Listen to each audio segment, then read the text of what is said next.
88 FM Abidjan, 24h/24, Radio Côte d'Ivoire. Numéro 1. Numéro 1. Sur l'info. Et le sport.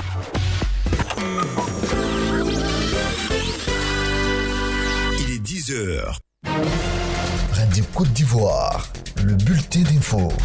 Mireya Kédié. Bonjour à tous. Le gouvernement du Burkina Faso annonce la mort d'une douzaine de soldats dans une embuscade terroriste à Toeni, vers la frontière malienne. Ouagadougou condamne avec force cet acte barbare et invite les populations à collaborer avec les forces de défense et de sécurité. Cette attaque intervient moins d'une semaine après une autre qui avait fait une trentaine de morts, dont 15 militaires dans la région du Sahel. Des djihadistes sèment également terreur et désolation dans le nord du Mali. Plus de 40 civils ont été tués hier dans des attaques contre 3 localités proches de la frontière avec le Niger. Les terroristes de sources sécuritaires se sont entrés dans les villages et ont massacré tout le monde. Au Nigeria, les médecins des hôpitaux publics sont déterminés à rester en grève le plus longtemps possible, malgré les menaces du gouvernement de suspendre leur salaire. Ils entament leur 2e semaine d'arrêt de travail au moment où le pays craint une 3e vague de coronavirus. Le ministère du Travail estime que les médecins sont les travailleurs essentiels en période de pandémie qui n'ont droit à de grève. Les médecins nigérians, pour rappel, protestent depuis le 2 août contre le non-paiement des arriérés de salaire et le manque de moyens dans les hôpitaux du pays. Au Tchad, des affrontements entre les agriculteurs et éleveurs font 22 morts. Le conflit est parti d'un problème foncier entre les deux communautés à l'est de N'Djamena, la capitale. Les violences entre communautés sont fréquentes au Tchad. En décembre dernier, 11 personnes avaient été tuées dans le sud du pays dans des affrontements entre cultivateurs et éleveurs. En février, 35 personnes avaient péri dans la même région. Le Soudan fait face à d'importantes inondations qui anéantissent les infrastructures ainsi que les récoltes. Dans le nord-est du pays, des maisons se sont effondrées en raison de la montée des eaux.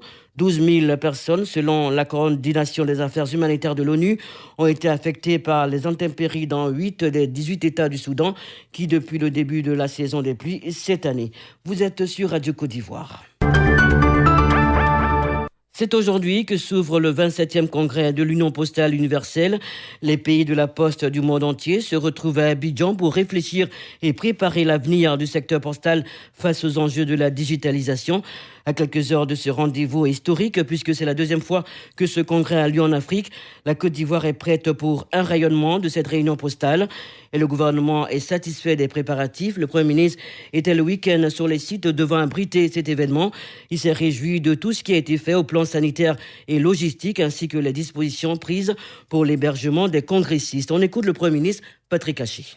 La Côte d'Ivoire est prête à recevoir cet important congrès de l'Union postale universelle, le 27e congrès que nous attendons maintenant depuis 20 ans. Et c'est un événement historique, naturellement, pour notre pays, d'être le premier pays en Afrique au sud du Sahara et le premier pays sur le continent africain depuis les indépendances à recevoir un congrès d'une telle importance. Nous avons fait la visite sur les questions qui touchent à la fois à la connectivité, aux infrastructures, à la santé, aux salles de réunion, aux questions de transport, aux questions d'hébergement et sur toutes ces questions-là, on a pu avoir donc une réponse satisfaisante.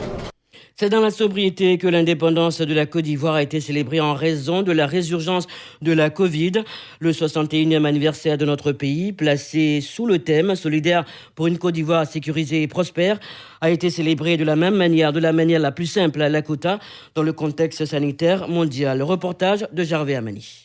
Cette célébration s'est déroulée à la place des armes de la préfecture en présence de l'ensemble des forces vives du département autour du drapeau national. Le préfet du département de Lakota a dans son allocution rendu hommage au père fondateur de la nation, feu le président Félix Houphouët-Boigny, ainsi qu'à tous ses vaillants compagnons de lutte pour tant de sacrifices consentis à la naissance de la Côte d'Ivoire. L'autorité préfectorale a également salué la politique du président Alassane Ouattara.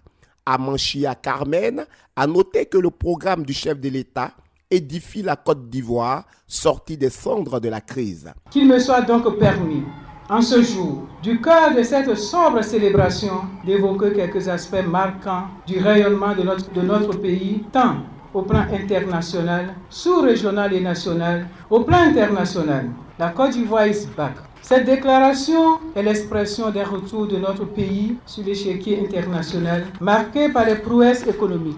Parlant des travaux qui sont réalisés dans le département de Lakota, le préfet a indiqué que le gouvernement a doté Lakota de 4 nouvelles ambulances début mars, renforçant ainsi le patrimoine sanitaire local à l'effet de faciliter la rapidité des évacuations sanitaires et sauver des vies. Par ailleurs, Amanchia Carmen a révélé que des travaux de voirie sont en cours dans les villes de Lakota et Zikiso en vue d'améliorer le réseau routier et faciliter les échanges utiles à la vie sociale.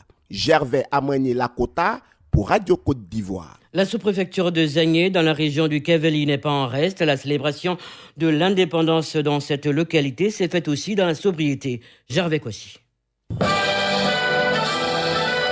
Comme partout ailleurs, les festivités marquant les 61 ans de la Côte d'Ivoire souveraine se sont déroulées de façon sobre dans la sous-préfecture des Zagny.